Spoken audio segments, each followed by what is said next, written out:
Welcome back to the Shop Mini RC, everybody. I'm Ken, and today we're taking a look at the new CR18P that comes with the Lizard Lite.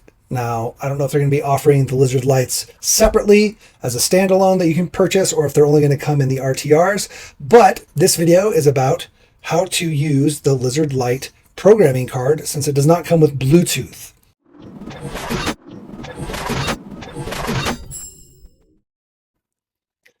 Now, before we dive into this guy, let's go ahead and make sure we like, subscribe, share, and hit that notification bell. Do all those things you do for channels you want to support and videos you like that are helpful.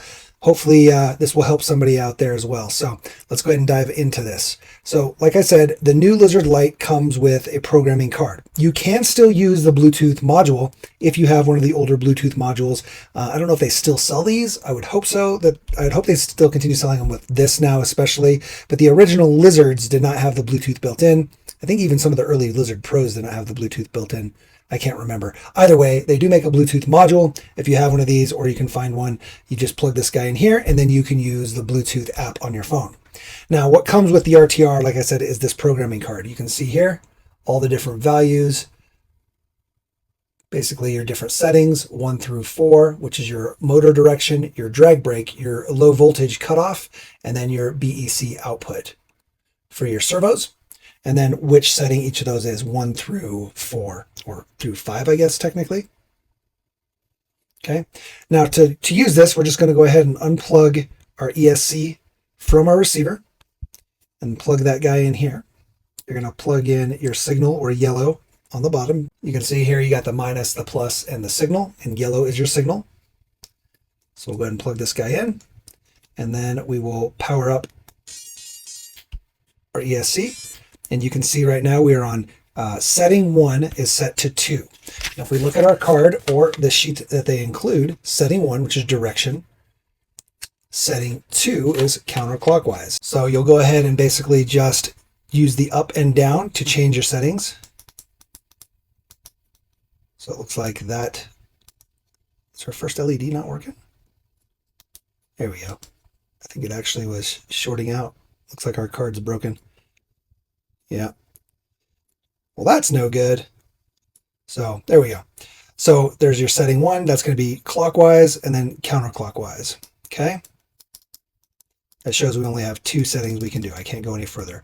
So we'll go ahead and keep it on counterclockwise. And then if I hit set, it'll move to the next. Now, all 4 of these are lit up, which if we look at our sheet, all 4 lit up is full, which is 100% drag brake, which makes sense why our motor was getting warm, because our motor was getting warm while it sat here. So we're at 100% drag brake. We probably don't want that. We'll probably drop that guy down to, like, let's see here. What is this, 50%? Yeah, 50% drag brake should be good. So you feel it here?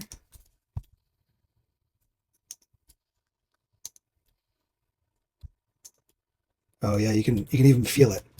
So yeah, 50 or even 25 is plenty of drag brake. That's pretty good. So we're going to leave it on 2 for now. If we need more drag brake, we can come back. So that's going to be 25%. Our low voltage cutoff, currently we have it set to option 4, which is 3.2, which is kind of where we want to be. You can go all the way up to 3.5 if you want to cut off early, or if you are having brownouts, which is basically you'll give it throttle and the voltage will drop on your battery. So if you're running a smaller battery, like a 200 milliamp, and you full throttle it, sometimes, especially as the battery gets lower in voltage, that voltage will drop under full throttle, or when you're bound up and give it some throttle and come up against resistance, it'll drop your voltage really low. And sometimes you'll go below that 2.5 and your ESC will shut off and reset because of the low voltage cutoff. So if you're experiencing anything like that, try turning your low voltage cutoff down, or maybe even turn it all the way off to see if you stop experiencing that. Now, if you turn it off, just be aware, you could kill your battery by dropping the voltage too low. You don't want the voltage to get too low in a LiPo. Usually you don't want it to go below 3 volts or 3.2 volts. But you just keep an eye on the battery. Make sure you don't leave it, sitting for weeks with it below 3 volts. That'll be super bad. You always want to try to keep your battery, if you're storing it for a long period of time, in storage voltage or storage mode, which is 3.7 volts per cell, basically half charged. So anyway, never leave your battery at 3 volts per cell for a long period of time, or lower. It'd be bad news. Anyway, BEC cutoff here. That's going to be our next one. So we're going to leave our voltage cutoff at 3.2. I like that. And setting 4 is going to be your BEC output, which right now we are at 6.5 volts. Now, this guy will only go to 6.5 because there's only 2 voltage settings for the Lizard Lite. So that's going to be a 5.5 volt or a 6.5 volt. Okay. We'll just leave it on the 6.5 since that's what this guy comes with. So it's as simple as that. If you don't have this card, it's also on the back here, which is super nice. Now I'm going to check real quick and see if this works on the other ESCs. So I figured I'd just show you real quick. I plugged it into a Python Pro just to see, and we get nothing. So I think this is only going to work on the Lizard Lite. My guess is it probably does not work on the V1 Lizards either. If you do have a V1 Lizard and you happen to get one of these, test it, put it in the comments below, and I'll pin it to the comments if it does work on any of the other ESCs. But I'm not today, I'm not gonna try to figure out which ESCs it works on.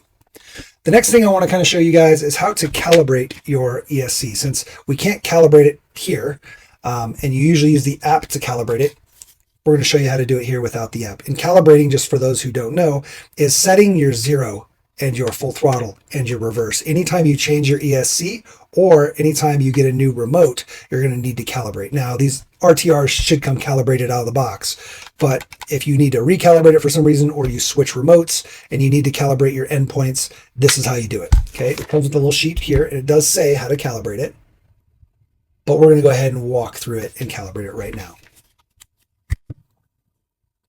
Now, whenever I calibrate, I always turn it upside down. Just that way, if you mess up the calibration and you end up with full throttle or full reverse, for some reason, it doesn't shoot off the table on you. Okay, so the first thing you're going to do is you're going to turn on your radio and move your radio throttle stick forward or reverse.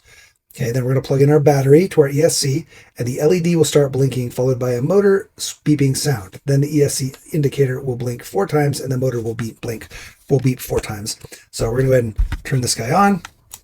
Have full throttle. I don't think it matters if you do it while you're turning it on or not. Just make sure you're full throttle, and then we'll turn this on. Beep, beep, beep. That's 3. Keep holding it.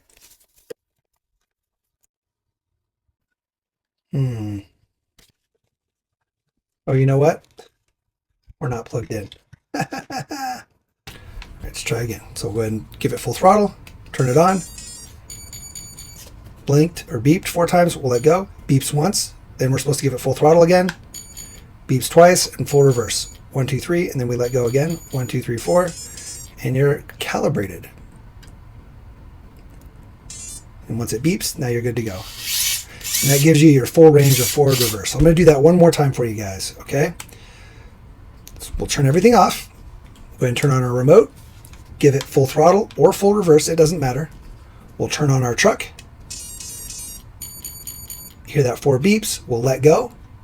That's going to set our 0. Give it full throttle. That'll set our full throttle. Give it reverse. That'll set our reverse or brake. Let it go. 4 beeps and a reset. And then the motor beeps once. And now we're good.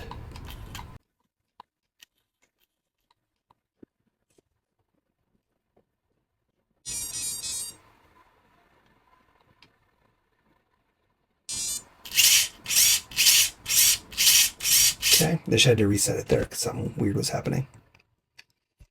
But we should be golden now. Looking good.